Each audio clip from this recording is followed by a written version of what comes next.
When we hold these beliefs that I'm stupid and I've got to fight against that, or I'm stupid, or it's really true and things are pointless, we also think that that is something enduring about us, and that the pain that we feel around that is going to go on forever.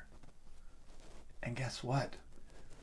The impermanence is a relative truth in that it sucks that the good things end, but I'm here to tell you the upswing is your traumas will end. The pain ends. The belief in our unworthiness that runs so much of our lives, there can be an end to it. And it's actually doesn't have to be life's work. It's long-term work. It's definitely a marathon and not a sprint. But I've run into methods, which I am going to begin introducing to you very soon here. Methods that work much quicker than anything I've ever experienced and are very, very direct and can take you to the place where you have put down completely all that you've been through. I had that moment myself, December 21st of last year, of 2017, on a Thursday around 4 p.m. I put down the last of what I called the 100-pound weights. I still have some 5 and 10 pounders for sure, but the big ones are gone. And it came through a process called parts work. We're going to come back to that. So complicating factors, it's the pain of what happened plus what it says about me, plus the fact that it's perceived through a child's mind, plus the fact that we believe that it's forever. And there's one more, that these experiences set us up to re-experience the same traumas over and over and over again. They set up a samsara in our lives.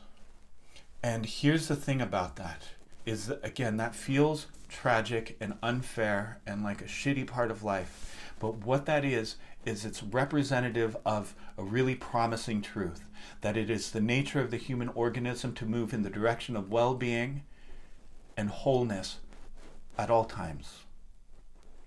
Okay? So when we meet with an adverse experience, we go into the stress response. The stress response is shorthand for a cascade of neurochemicals coursing through the body, such as cortisol, adrenaline, and the like, which are very, very powerful chemicals.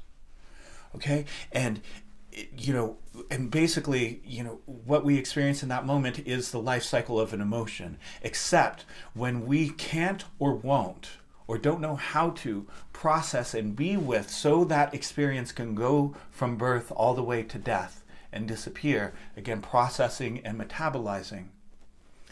When we can't process, or we don't, or we refuse to, and we stuff it down for whatever reason, or we're too young to, what happens is that life cycle is cut off. We choke it. We're choking off that life cycle, and now that's stuck.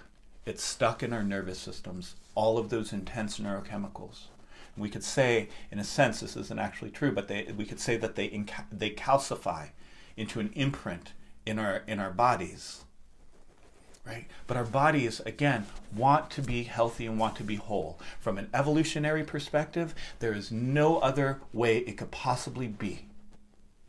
There's no way on earth that that natural selection would have allowed for us to develop a trait of holding on to disease and distress. There's no way that we evolved with any part of us that is against us and not for us. There's no way. That would have been weeded out by natural selection. You would not have lasted in the wild and therefore passed down your genes to the next generation if you had some part of you working against you.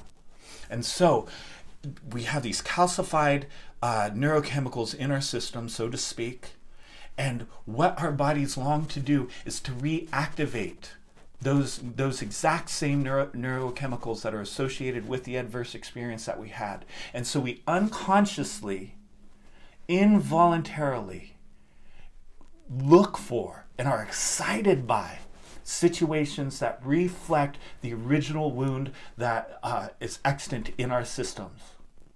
We do this especially in intimate relationships.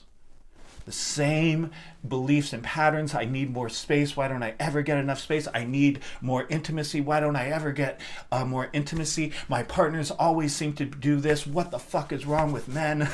Right? Or what the fuck is wrong with women? Or what the fuck is wrong with whoever? Never identifying that we are the common denominator in all of the experiences that we have. Why does this always happen to me? Or maybe this is just how it is. This is just who I am. None of these things are true. This is how we became. Fear is what we learned here. And then our bodies don't want to hold on to it. They long to heal. And so those frozen neurochemicals, we look for a situation in which they can become liquid again. Why? Because ultimately those situations, those repetitive samsaras, are offering us a chance to finally be with that same emotion again, let it go through its life cycle to the point of resolve and metabolization, except we don't know this.